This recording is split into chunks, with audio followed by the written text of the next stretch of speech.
Assalamualaikum teman-teman.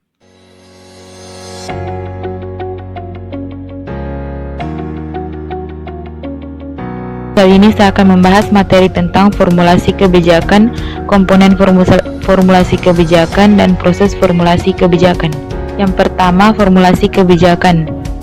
Formulasi kebijakan sebagai bagian dalam proses kebijakan publik merupakan tahap yang paling krusial karena implementasi dan evaluasi kebijakan hanya dapat dilaksanakan apabila tahap formulasi kebijakan telah selesai.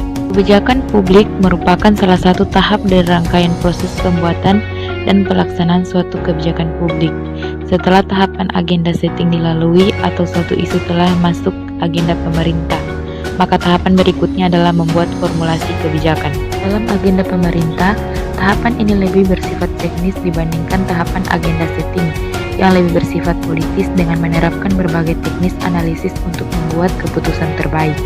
Secara fundamental, tahapan formulasi terjadi tatkala pemerintah mengakui keberadaan masalah-masalah publik dan menyadari adanya kebutuhan dan tuntutan untuk melakukan sesuatu dalam rangka mengatasi masalah tersebut. Adapun aktor-aktor yang terlibat dalam proses formulasi kebijakan menurut Peters antara lain sebagai berikut. Yang pertama, birokrasi publik. Yang kedua, ada tangki-tangki pemikir dan kabinet bayangan yang berada di sekitar birokrasi. Yang ketiga, kelompok kepentingan atau interest group.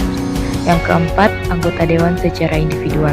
Materi penjelasan kedua yaitu komponen formulasi kebijakan.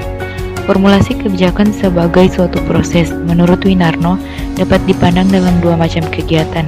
Kegiatan pertama adalah memutuskan secara umum apa yang harus dilakukan atau dengan kata lain, perumusan diarahkan untuk memperoleh kesepakatan tentang suatu alternatif kebijakan yang dipilih. Suatu keputusan yang menyetujui adalah hasil dari proses seluruhnya, sedangkan kegiatan selanjutnya diarahkan pada bagaimana keputusan-keputusan kebijakan dibuat.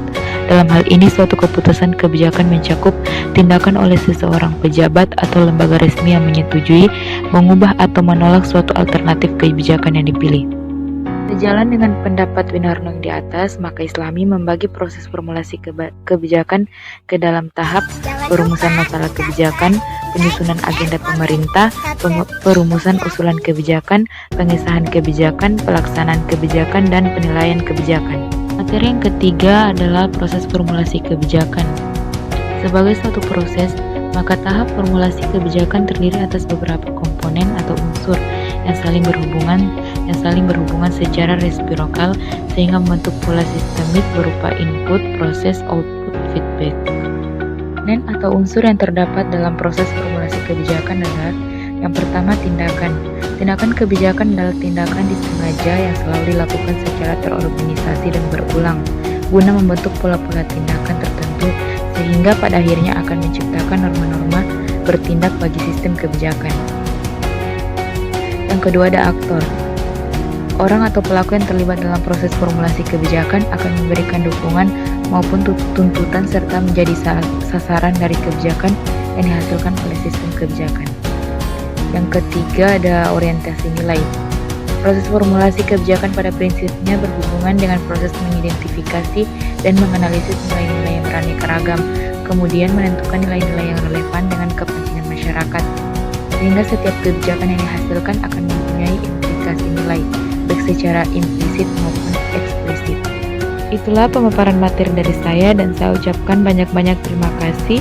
Wassalamualaikum warahmatullahi wabarakatuh.